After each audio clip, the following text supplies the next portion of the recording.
Today we're sharing a visit that we took to the McLarty Treasure Museum near Sebastian Inlet in Florida back in early February. So why don't you guys come along with us and see what we saw?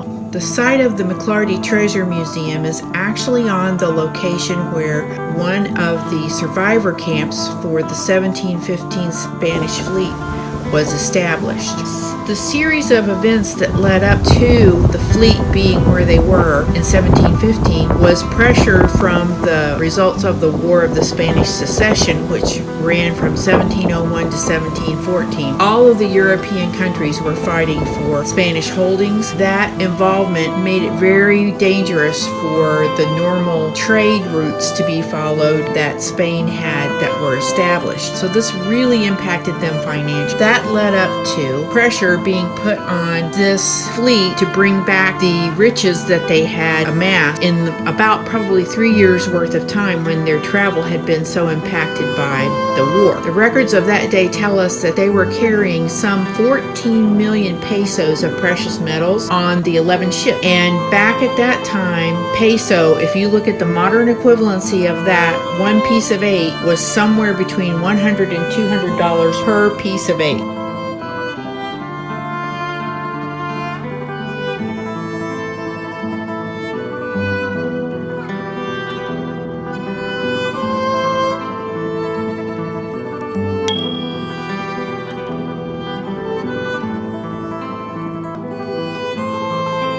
So the 1715 treasure fleet was a Spanish treasure fleet that was returning from the New World to Spain, and they had left out of Cuba 7 days prior to them being where they were at on July the 31st, 1715, which was basically right off the shore where Vero Beach is today. And at 2 in the morning, 11 of the 12 ships of this fleet were lost in a hurricane.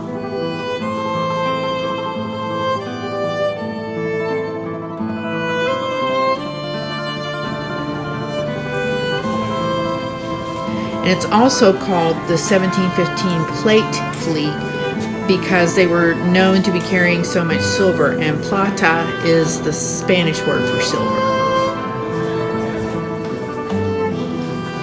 There were around 1,500, according to the Cuban records, sailors that perished, and a small number survived on lifeboats.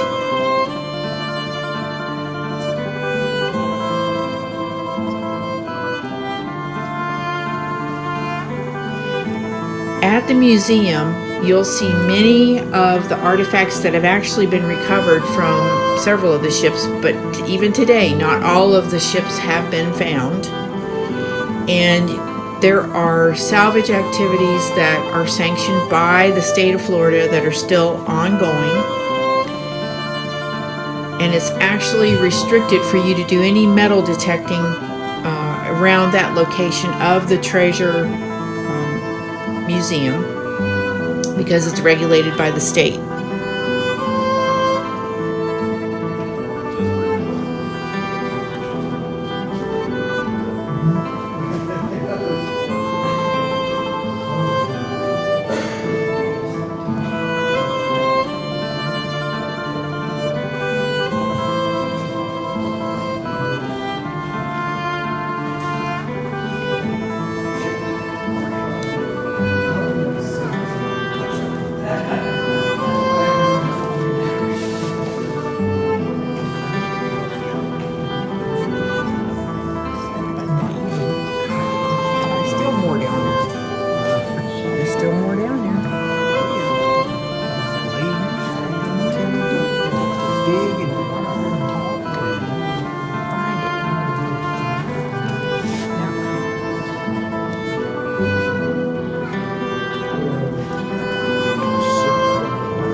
Oh yeah, the guys.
So where the McLarty Museum is located, that's where one of the initial survivor camps was built, and it was sustained there actually for about 3 years while salvage activity continued.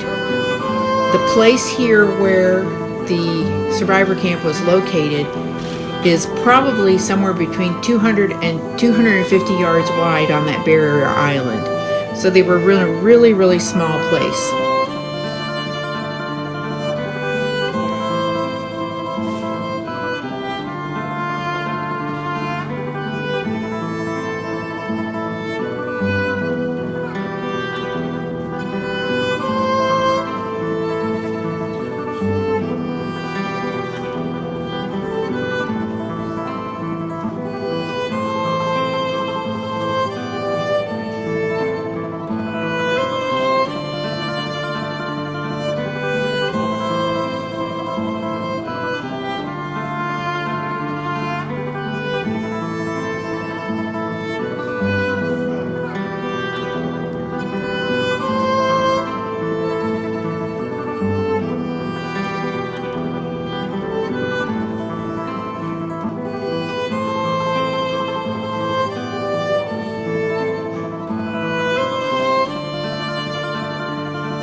The cost of admission is $2, and there are a lot of on-site volunteers that can really share the history of the entire 1715 fleet with you, and it's a very interesting place to go, so it's definitely worth your time to go there and see it. As you exit the museum, one of the original Spanish wells that was dug is still there, and it's been preserved. The wooden stuff is new, of course. And on that outside of the dunes there behind the museum is where the ships were actually still able to be seen on their sides, you know, laying out there on the reefs for several years, and that's what led to the success that they had for salvage activities.